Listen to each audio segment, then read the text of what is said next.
So I'm Matt Zemon, and I'm here to talk about psychedelics as catalysts, not cures. Great. So Matt, how did you stumble upon your journey, and why did it matter so much to you? What was the striking point to lead you this far? I appreciate that. I had a random experience where some friends invited me to participate in a guided magic mushroom journey, and I didn't do that kind of thing. And in that first experience, it completely changed the way I look and interact with the world. And I knew I needed to learn more, and I went back to school and then started experiencing different psychedelics with different types of practitioners. And I just can't imagine not being able to share this information that I've learned on this path. So how crazy do we really have to be to follow all the things that interest us? We don't have to be crazy at all to follow the things that's what life's all about. We have this energy inside of us, and the energy tells us where we should spend our time, but we often get scared by the programming we receive, telling us we can't do that, or that's not okay, or that's not normal. But following that energy is good.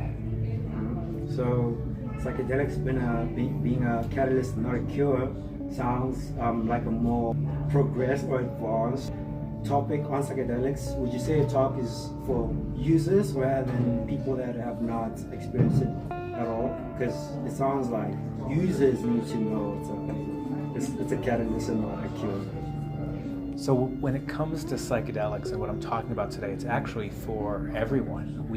Most of us have grown up in a prohibition where the things we've learned about psychedelics, many of them just aren't true.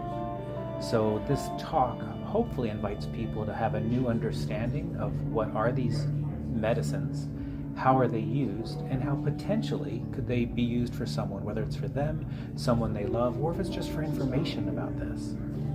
Last question on my end. I think you know a little bit about communications and like ways to find certain things. In the world of all the data and all the information that we have, verified and non-verified, how does one manage that, and how do they navigate that? When it comes to psychedelics or in general? Psychedelics, Okay. yes. So there's a lot of hype out there. We're seeing psychedelics in the news, in consumer publications and podcasts, so it's kind of everywhere. And it is important to figure out what is real and what's not real. So using discernment to figure out what's a real source of information, and then what do I personally want to do with this information is super important part of the process when it comes to deciding whether psychedelics are right for you. And I think I'll say one more thing on this. Psychedelics are not for everyone to take. There are certain pre-existing conditions, there are medications, there are supplements that taking a psychedelic with those things can be dangerous.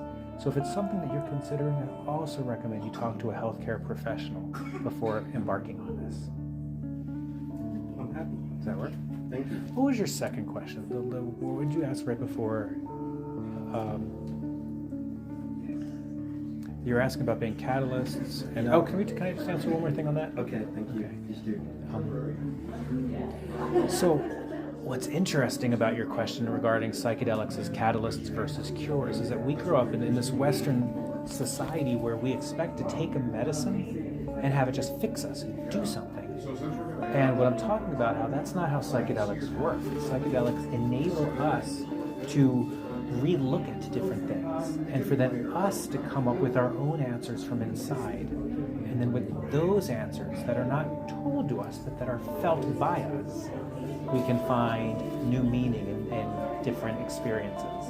And that's what I mean when I say psychedelics are catalysts for making meaning. They're not cures by themselves. So, would you say venturing into the realm of medical psychology? So when it comes to psychedelics, there are three ways that people access them. Some access psychedelics in a medical model. Some access it in like a decriminalized model, recreational, or an access model. And some access it in a ceremonial model. My talk talks about all three ways that people are finding themselves using psychedelics, and talks about ways to mitigate the risks and to go in as informed as possible into those experiences.